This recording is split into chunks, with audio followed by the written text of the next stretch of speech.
Good morning. Welcome to Sade Adventures. My name is Carolina, and I'm here to tell you all about this trip to Chile and Argentina that will focus on Patagonia and hiking and exploring this really vast region of South America. So, let me just take a few minutes of your time. We'll go through this itinerary together.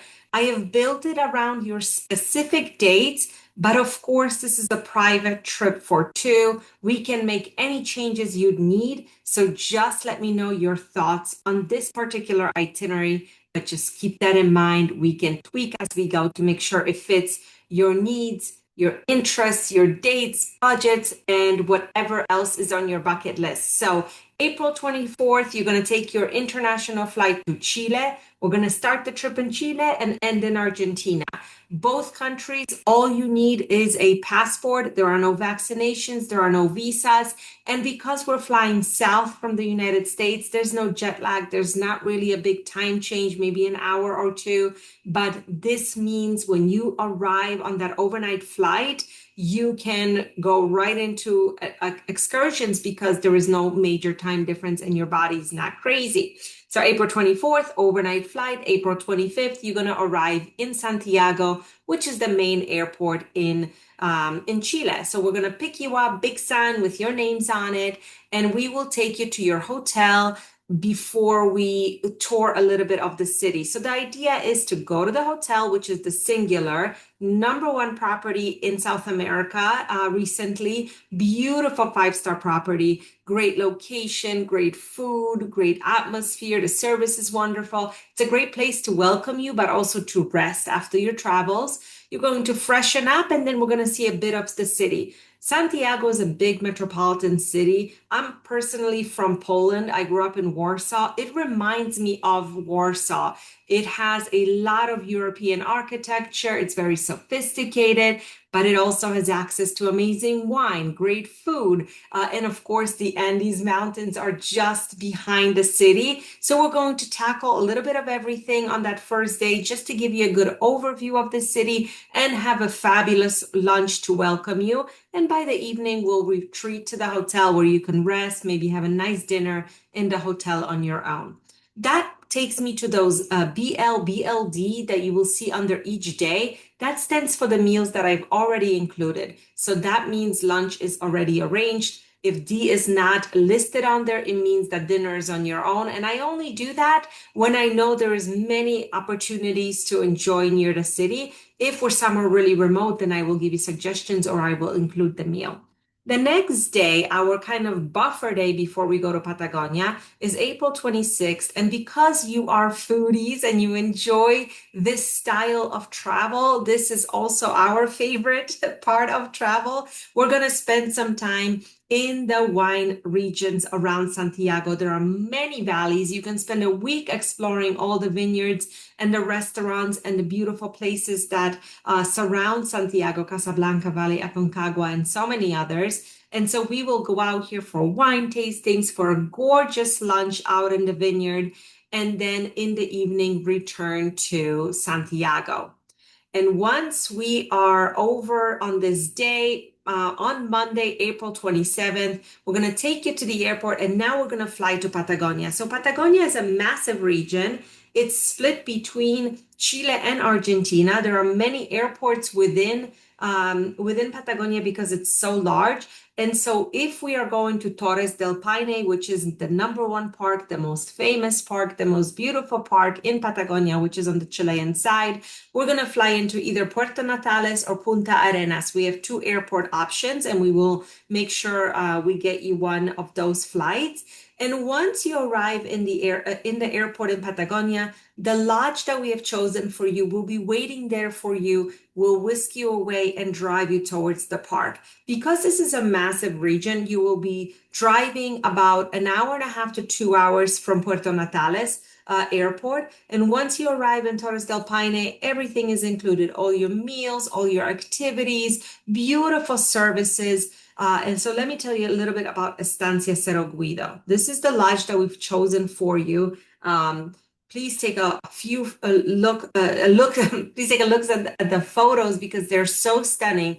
The location is just on the border of the national park. It has amazing views of the mountains. It's actually 100 years old. I know this family.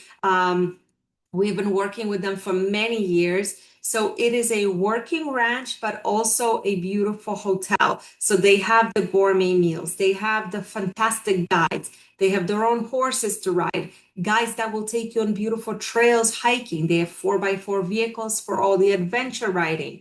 So it is the perfect combination of something really authentic, staying with a family who has been in the Patagonia for 100 years, but also having all the services and all the amenities of a five-star hotel. It is a great option. And so I hope you like it. Let me know your thoughts. I have a few other options in my back pocket if you would like to discuss other opportunities.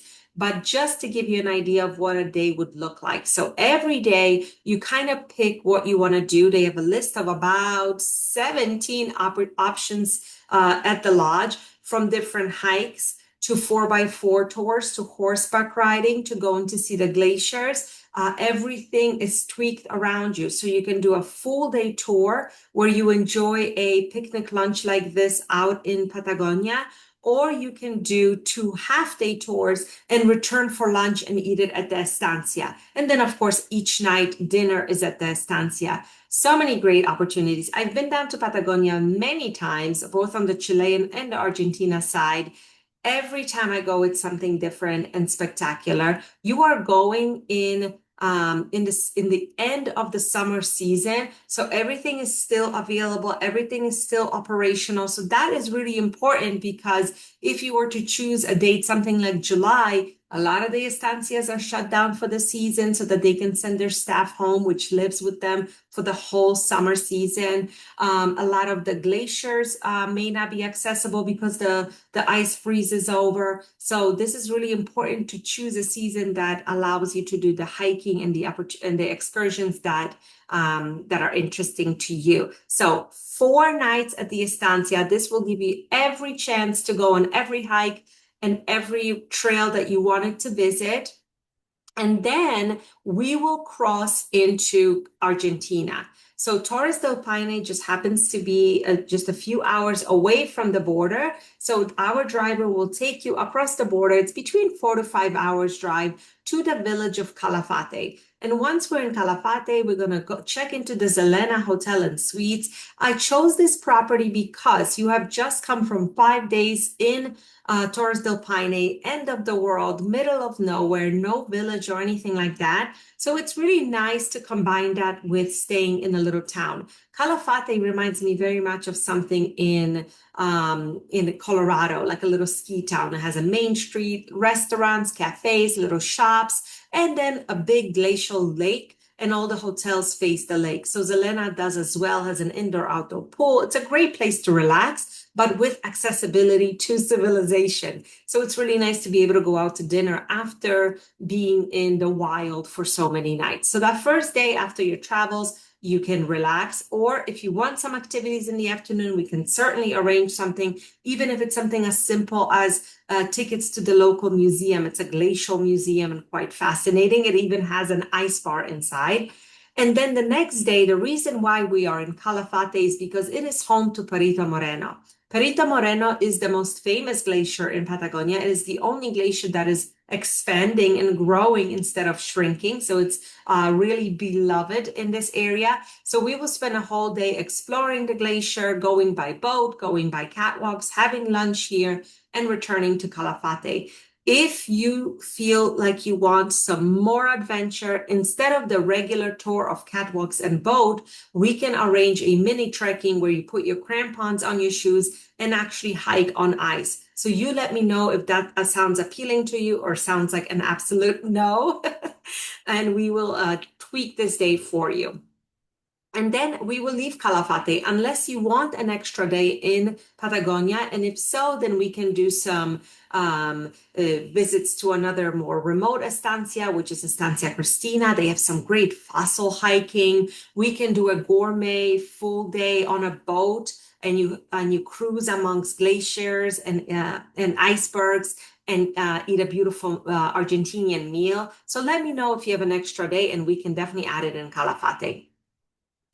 And then we're off to Buenos Aires, our last part of the trip. It's a short flight from Calafate. We arrive in Buenos Aires, check you into a hotel. And besides dinner, I didn't want to arrange too much because the Faena Hotel is just so fabulous. I want you to be able to enjoy it. Maybe grab a drink here before we go out to dinner. The dinner that I arranged for you tonight is a reservation only closed kitchen type of deal. So we arrange it way in advance. There's only about 12 seats. You sit kind of like at a counter like this. I just did this with my husband, and it's such a fun experience.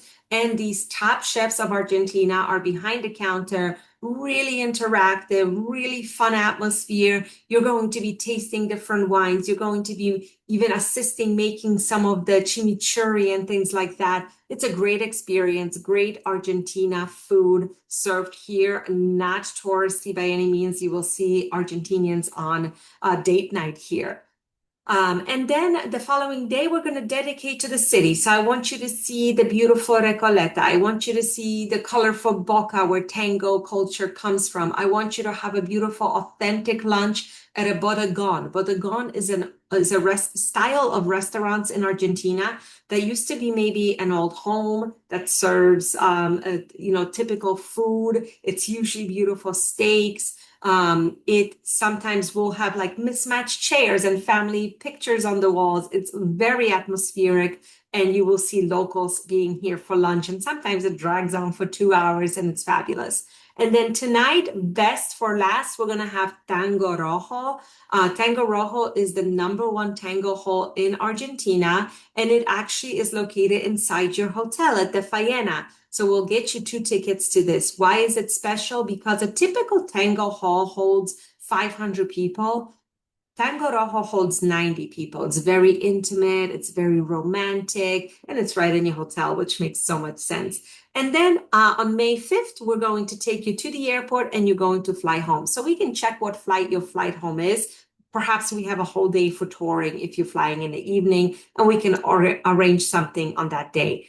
But that is what 12 days would look like, which will include the beautiful wines of Chile, Patagonia from both sides of the borders, and of course, ending in the colorful town of Buenos Aires. Let me know what you think. There are so many other places. Of course, I can recommend like continuing on to Iguazu Falls and, ending your trip in the tropics, or going up to Mendoza if you really enjoy wine. There's some beautiful experiences up there as well. I'm here to help answer any of your questions. Thank you so much for your time listening, and happy travels as always.